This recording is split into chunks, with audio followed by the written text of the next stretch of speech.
Doctor Naik, আপনি বললেন যে কোরআন শরীফে নাকি কোথাও কোনো ভুল নেই। আমি কোরআনে 20টারও বেশি ভুল দেখতে পাচ্ছি, সেটা আরবি ব্যাকরণে। এখন তার কয়েকটা আমি আপনাকে বলছি। ইন্নাল্লাযীনা আমানু ওয়াল্লাযীনা হাদু ওয়াস-সাবিউন, এটা আছে সূরা বাকারায় আর সূরা হাজে। ইন্নাল্লাযীনা আমানু ওয়াল্লাযীনা হাদু ওয়াস-সাবিউন, এখানে কোনটা ঠিক, সাবিউন নাকি সাবিউন? 1 নম্বর। 2 নম্বর হলো কোরআনে আছে, হ্যাঁ, কিন্তু এছাড়াও আরো আছে। সূরা তাহার 63 নম্বর আয়াতে ইন্না হাজানি লেসাহিরান, ভুল, ইন্না হাজাইনি লেসাহিরান।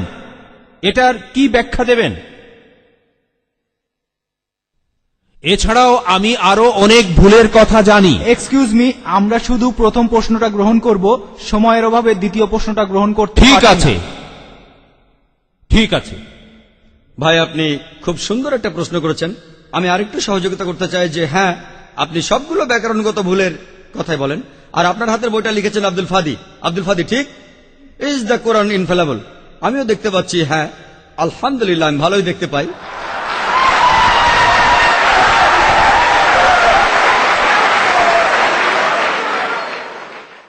আমি এই 20টা ভুলের সবগুলোর উত্তর দেব, কারণ আমি বইটা পড়েছি। আমি সবগুলোর উত্তর দেবো ইনশাল্লাহ, ইনশাল্লাহ।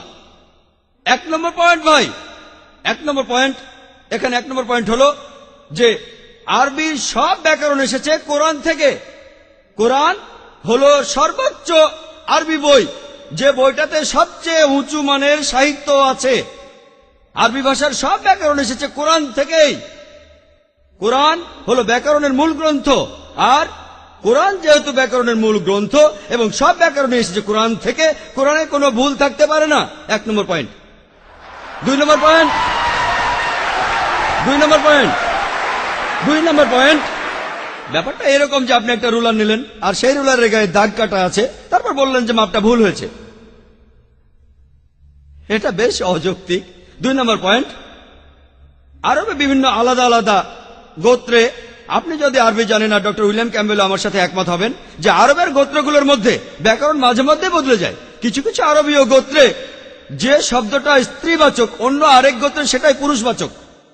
একই শব্দ, তবে গোত্রভেদে ব্যাকরণ বদল হতে থাকে, এমনকি শব্দের লিঙ্গ বদলে যায়। তাহলে আপনি কি কোরআনকে সবগুলো ব্যাকরণ দিয়ে পরীক্ষা করবেন? না।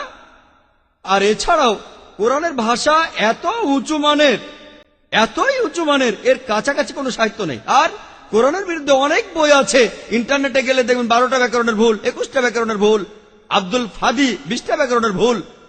আপনাদের কি ধারণা খ্রিস্টানরা এই ভুলগুলো বের করেছে? কারাই ভুল বের করেছে? জানেন কারা করেছে? মুসলমানরাই। মুসলমান পণ্ডিতরা, যেমন জামকশারি, তারা এটা করেছেন। কোরআনের ব্যাকরণ এত উঁচু মানের যে কোরআনের ভাষা মাঝে মধ্যে প্রচলিত আরবির বিরুদ্ধে যায়। কোরআনের ব্যাকরণ এত উঁচু মানের, কোরআনের ব্যাকরণ এতই উঁচু মানের, এজন্য তারা উদাহরণ দিয়েছে। আমিও একটা উদাহরণ দেব, এতে আপনারা সবগুলো উত্তর পেয়ে যাবেন।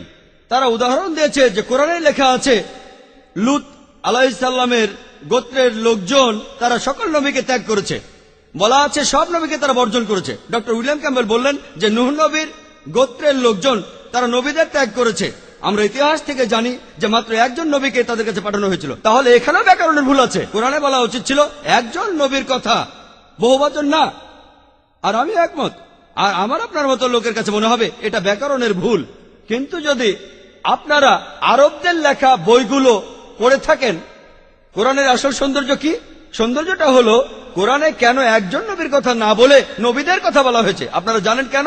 কারণ আমরা জানি যে সব নবীদের হেদায়েতের বাণী মূলত একটাই, যে ঈশ্বর একজনই, তাওহীদের বাণী, আল্লাহ সুবহানাহু ওয়া তাআলার বাণী। লূত আলাইহিস সালামের লোকজন এবং নূহ আলাইহিস সালামের লোকজন তাদের নবীকে ত্যাগ করেছিল, আর পরোক্ষভাবে নিজেদের নবীকে ত্যাগ করে তারা সব নবীদেরই ত্যাগ করেছিল।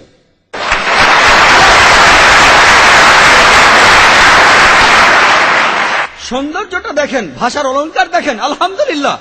আপনার মনে হতে পারে এটা ব্যাকরণের ভুল, কিন্তু এটা ভুল নয়।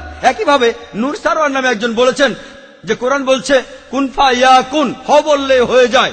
এটা নাকি হবে কুনফা কানা, হ বললে হয়ে যেত। হ্যাঁ, আরবির পাস্ট টেন্সে কুনফা কানা, কুন ফায়াকুন নয়, কিন্তু কুন ফায়াকুন আরো উঁচু মানের। বলা আছে আল্লাহ তিনি ছিলেন, আছেন আর থাকবেন, অতীত, বর্তমান আর ভবিষ্যৎ। Thank you doctor Naik.